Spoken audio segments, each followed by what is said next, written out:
Baik, Assalamualaikum warahmatullahi wabarakatuh.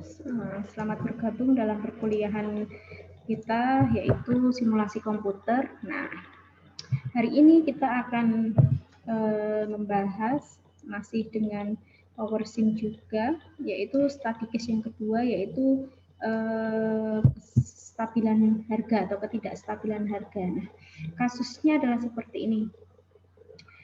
Dinas Perindustrian dan Perdagangan berkeinginan memprediksi harga komoditas kedelai di tingkat petani selama 10 tahun ke depan. Nah, harga kedelai pada tahun 2016 itu sebanyak atau sebesar Rp7.633 per kilogram. Kemudian pemerintah ingin memprediksi harga kedelai di mana ada tiga kondisi, yaitu kondisi A, yaitu rata-rata peningkatan harga kedelai adalah 8,1% per tahun dan mengalami peningkatan 1% per tahun sejak tahun kelima. Jadi ini prediksi dari Dinas Perindustrian Perdagangan berdasarkan kondisi A. Apabila rata-rata peningkatan harga kedelai adalah 8,1% per tahun dan mengalami peningkatan 1% per tahun sejak tahun kelima. Kemudian kondisi B, harga kedelai mengalami peningkatan yang sifatnya random distribusi dengan distribusi normal dengan min 8,1% per tahun dan standar deviasi 1% per tahun. Kemudian pada kondisi C, di mana rata-rata peningkatan harga berbentuk siklus dengan peningkatan harga 8,1% per tahun dan mengalami perubahan 5% per tahun dalam 5 tahun ke depan. Nah, inilah salah satu kelebihan dari simulasi komputer, begitu ya. Simulasi komputer itu kita bisa memprediksi kondisi dengan berbagai skenario atau berbagai kondisi yang kita rencanakan seperti itu. Nah, langsung saja ke pemecahan masalahnya. Saya share dulu, share screen. Nah, kita kembali buka layar baru dari PowerSim. Nah, di sini yang ingin kita tentukan adalah harga, sehingga harga ini menjadi satu level. Seperti kemarin kita ketik di sini, kita ketik dengan harga. Harga kita menggunakan harga kedelai ya. Harga kedelai kita menggunakan kondisi awal tadi seharga 7633 ya, 7633, satuannya adalah rupiah. Kemudian dia mengalami peningkatan sehingga kita bikin rate ini ya, kita bikin rate dengan nama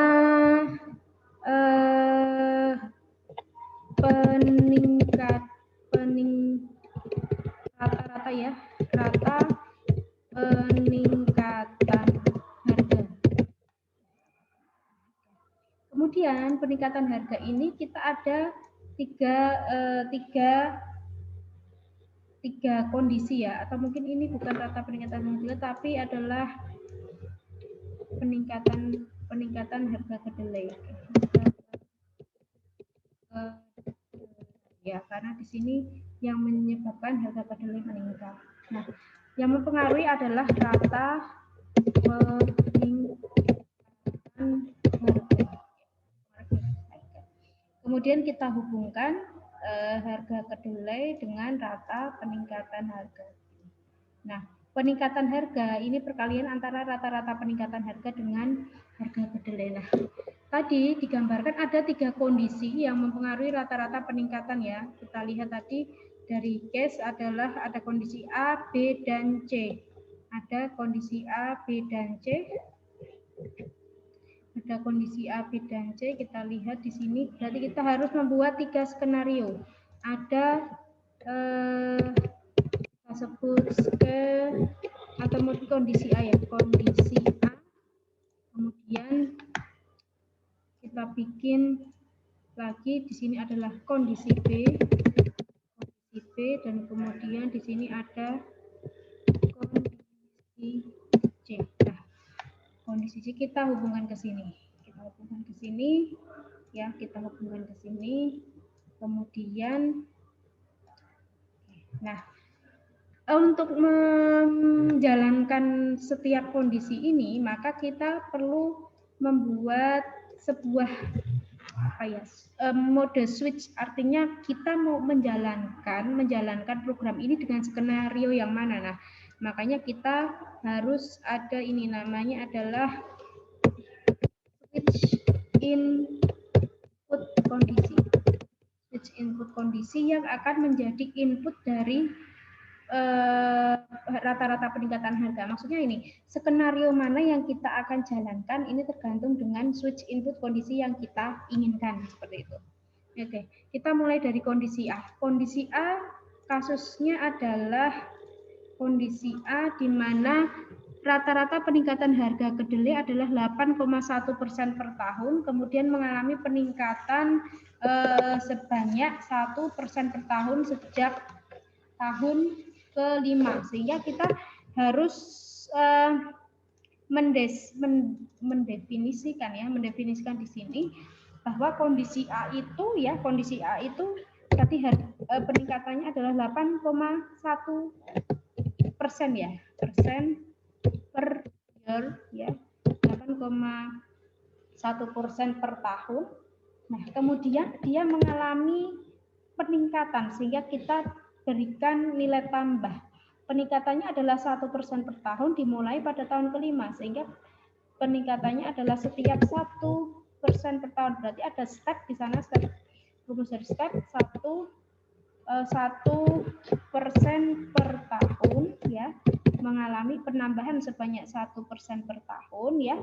Kemudian dimulai pada start time ya, dimulai pada tahun kelima, start time plus 5 ya, start time plus 5.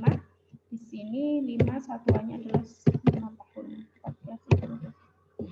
Artinya di sini adalah harga kedelai awalnya 8,1% per tahun, kemudian mengalami peningkatan 1% per tahun sejak tahun kelima. Nah, ini adalah kondisi A. Ini akan berubah ikonnya. Kemudian kondisi B. Kita baca kondisi B seperti apa. Kondisi B adalah harga kedelai mengalami peningkatan bersifat random dengan distribusi normal. Sehingga kita masukkan di sini adalah nilainya adalah normal ya. Normal, distribusi normal. Normal ya, berdistribusi normal dengan rata-rata 8,1% per tahun gitu. Kemudian dia rata-ratanya adalah deviasinya adalah 1% ya per tahun. Di sini kita kasih ini adalah bahwa rata-ratanya peningkatannya adalah rata-ratanya dengan distribusi normal dengan rata-rata 8,1 dan standar deviasi 1%. Oke, skenario B. Kemudian skenario C di sini dia kita baca soalnya. Skenario C adalah rata-rata peningkatan harga berbentuk siklus dengan peningkatan 8,1% per tahun dan mengalami perubahan 5% per tahun dalam 5 tahun. Berarti dia tadi awalnya 8,1 ya, 8,1% per tahun. Oke. Kemudian mengalami peningkatan, berarti tadi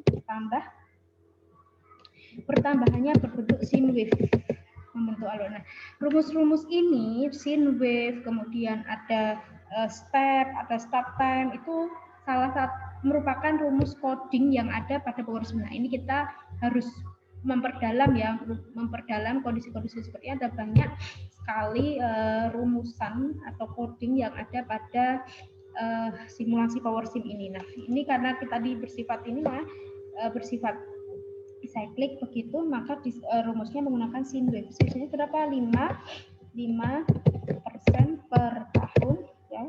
5% per tahun, kemudian titik koma mulainya adalah 5 setiap 5 tahun. Setiap 5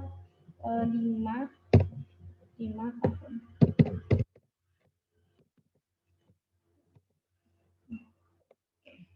Nah, kemudian peningkatan harga ini, peningkatan Oke, switch input ini adalah siapa yang akan menjadi inputan. Dia nilainya adalah bisa 1, 2, skenario 1 atau kondisi A, skenario 2 atau kondisi misalkan kita jalankan dengan skenario 2. Nah, kita definisikan dulu dia sifatnya integer karena tidak boleh ada koma di sini. Kemudian kita kasih permanen kondisi permanen. Nah, rata-rata peningkatan harga ini kita mau jalankan berdasarkan skenario apa?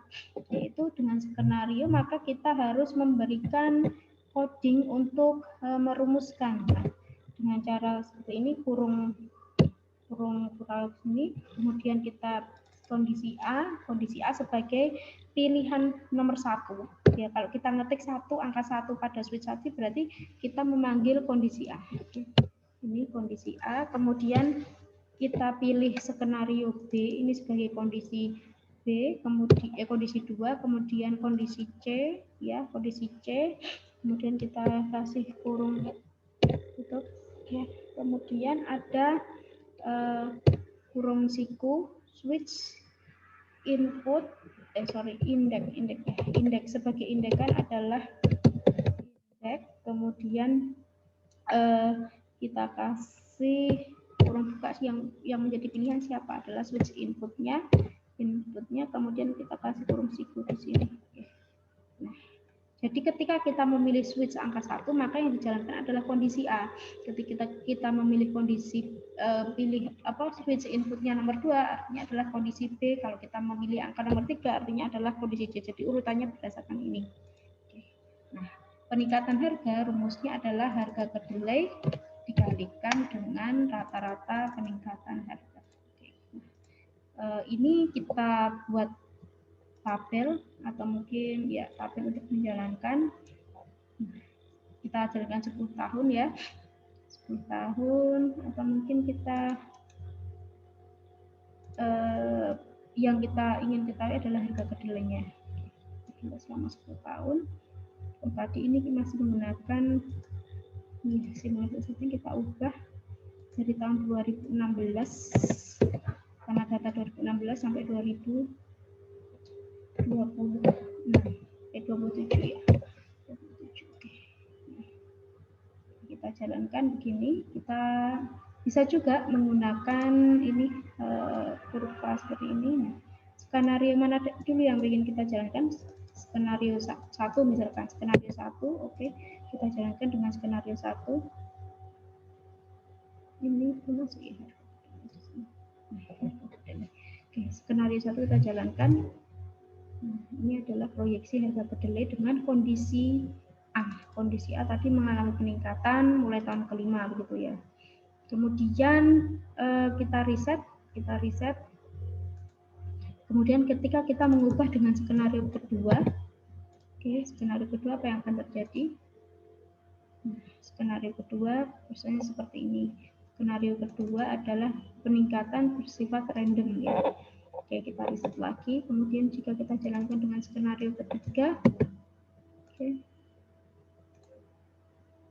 nah sifatnya adalah ini. Nah, kita bisa juga memplotting rata-rata peningkatan harganya. Rata-rata peningkatan harga yang terjadi bagaimana? Nah, ini kalau skenario 3 tadi ya bersifat siklus. Kita riset lagi bagaimana kalau skenario kedua yang kita jalankan, bagaimana rata-rata peningkatannya. Ini rata-rata peningkatan bersifat random tadi ya. Kemudian kalau kita jalankan pakai skenario 1, bagaimana peningkatan harganya kita lihat. Nah, pada tahun kelima tadi mengalami peningkatan. Nah, cukup sekian materi simulasi. Silahkan dicoba di rumah dengan software yang sudah kalian download dari internet, begitu yang mode trial. Selamat mencoba. Jika ada pertanyaan bisa didiskusikan. Terima kasih. Wassalamualaikum warahmatullahi wabarakatuh.